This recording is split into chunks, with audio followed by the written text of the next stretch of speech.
we'll go to the next question, and this also deals with the same report. Hermosa Beach and Manhattan Beach were both listed as having high levels of alcohol outlet density. So number of alcohol outlets per 10,000 people was high in both cities. And data from the report showed that Hermosa had more than double the rate of violent crime, even though we were relatively close and listed as high-level alcohol density. But the violent crime within this report rated us at more than double. In the past, the Hermosa Beach Police Department has stated that overcrowding, overserving, and underage drinking were problems that they had to deal with. All of these that I know our two council members and all of our candidates went on police ride-alongs, and they're aware of the problems down there. Regarding the overcrowding, overserving, does overcrowding, overserving, and underage drinking continue to be a problem in Hermosa Beach? And that'll be for Steve. First of all, I'd like to say it's essential that we support all of our businesses in this city, okay, every way that we can. But this overcrowding, overdrinking, and overserving is really a major, major problem, okay? And I would vote with Peter to say that when we run into those situations and we have a situation where it's overcrowded or they're over-serving or there's underage drinking, that we raise the fines to $1,500 or $2,000. Now, I'll give you an example. I had an opportunity to talk to a young officer about what goes on at the pier. And I asked him, how do you control those crowds on a weekend night? And he said, well, we've got 3 people that go around and we try to manage through the crowds. And I'm thinking 3 people and there's 3,000 people down there, okay? It's impossible for them to do it, all right? So until we put some discipline in those businesses, and the council works with those businesses, okay, to make sure that this all stops, all right, it's never going to stop, okay? You know, we can talk about a lot of ways to raise money for the city. This is really one way we can do it. You know, then we wouldn't have to talk about, do we have to increase the residents' parking fees, okay, dramatically.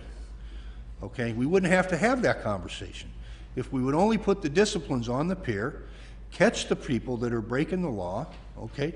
The police officer said to me, well, you know, we stop these young kids and they say, well, my father's an attorney up in Beverly Hills. Guess what? Let him come down here and bail his kid out for $2,000 for being drunk and disorderly, okay? It'll take about 90 days and those kids from Beverly Hills will go to West LA. They won't come down here. Finished. Thank you. Thanks, Steve. Michael? Thank you, Al. Just a quick note. I think the one piece that I don't think Mr. Tucker had a chance to mention about that article today is that in the sting of El Segundo, Manhattan, and Hermosa, this time nobody in Hermosa was caught. The people that were caught were actually in El Segundo in Manhattan Beach. I am proud that we got that grant, and our chief continues to find ways to finance more enforcement. A couple things about overcrowding. A, if it happens, it's too much. Overserving, if it happens, it's too much. We have come a long way since 4 years ago. Prior to 4 years ago, we weren't even enforcing those things. I think, for the most part, the businesses are starting to enforce on the big infractions like the ones listed in this question. We need to continue to stay on that. We really want them to enforce it themselves. But the bigger problem is 2 things. One, it's the folks as they're walking home. And what the chief is working on now is what I refer to, I didn't make this up myself, it came from New York City, as the broken windows policy. We need to hammer on folks that are publicly urinating, that are littering, trashing, breaking things as they're on the way home. Hermosa just has a history of not enforcing those things. We now enforce them, and we are now getting aggressive about enforcing them. For instance, the urination, we're actually starting to publicize the folks who we catch doing it. So not only are they paying a $500 to $600 fine, their name is going to now be in public as doing this. We're committed to stopping the broken windows thing. The other thing, and I want to keep talking about this tonight, is the real issue is late night density. The fact that we have so many hours of open operation after 11 or 12 at night. That's the fundamental issue that causes us problems at night. It's the volume of open operations. I have some ideas about how to fix that. One of them, the Planning Commission is working on right now. They're trying to find a way to provide downward pressure, because there's always upward pressure. It's more profitable to stay open late. They're trying to find downward pressure, trying to find a way to get downward pressure on the hours, because Can you summarize? I sure can, because we can't just take those hours away once they've been given. And so I'm optimistic. I want to talk about that more at future questions. Thank you, Al. Yeah, thanks, Michael. Pete? Thank you. We've had a problem with our downtown establishments for quite a while. When I came on the council, we took a stand that enough's enough. We formed a CUP review process where we started reviewing all the restaurants with certain criteria. If they hit a certain benchmark of points, they were brought before the Planning Commission and then the City Council. At that time, we had, over the course of that year, we had 3 establishments downtown lose their hours of operation. One went back from 2 to midnight. One went to, I believe, 1 o'clock, and I think the other one's at midnight also. And I feel that we need to continue that. We need to revise that figure. One of the big problems we have downtown now is everybody is, in talking to the chief, is there what I call preloading. They're going to someone's home, drinking, and then around 10 o'clock, 11, they mosey on down to the plaza. They walk into an establishment. The bartender, first time he's seen him, gives them one more drink, and that's probably the tipping point. He has no idea. How do we deal with that? I have no idea. It's enforcement. Maybe as they walk down the street, see them swaying as they're going across the scramble walk there at Pier and Hermosa Avenue. I don't know. But it's an ongoing problem. The restaurants are cued in on, they send all their help to ABC school to get certified to recognize these things. But we as a city need to continue to keep the pressure on these establishments, because we cannot tolerate the overcrowding and things like that. To me, if a restaurant is found to be overcrowded, being in the building business, as a code enforcement officer, I say they ought to go to jail. All they're doing is making a quick buck. They make a little extra money and they say they're sorry.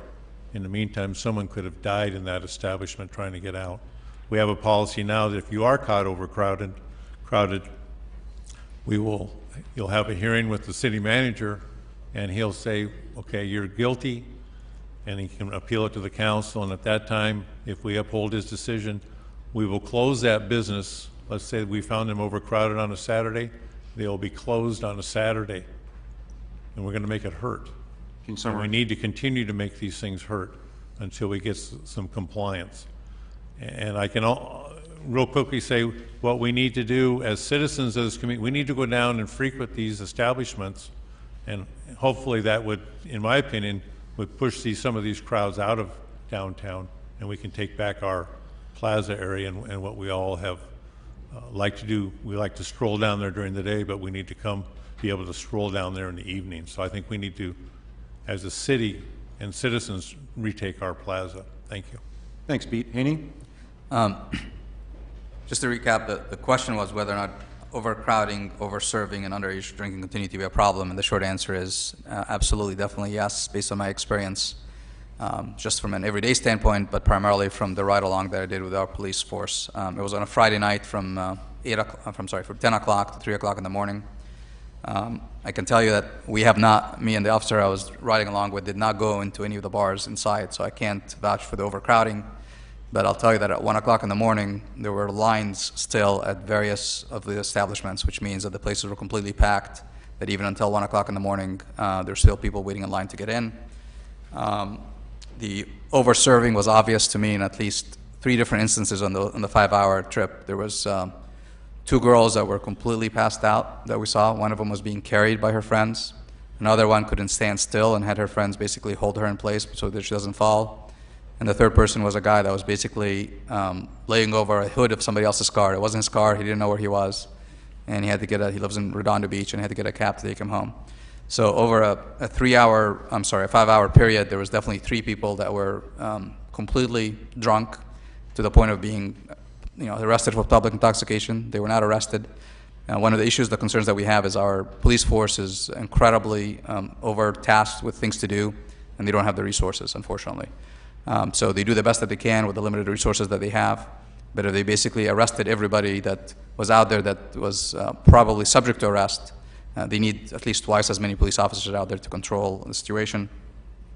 And that goes back to my comment earlier about the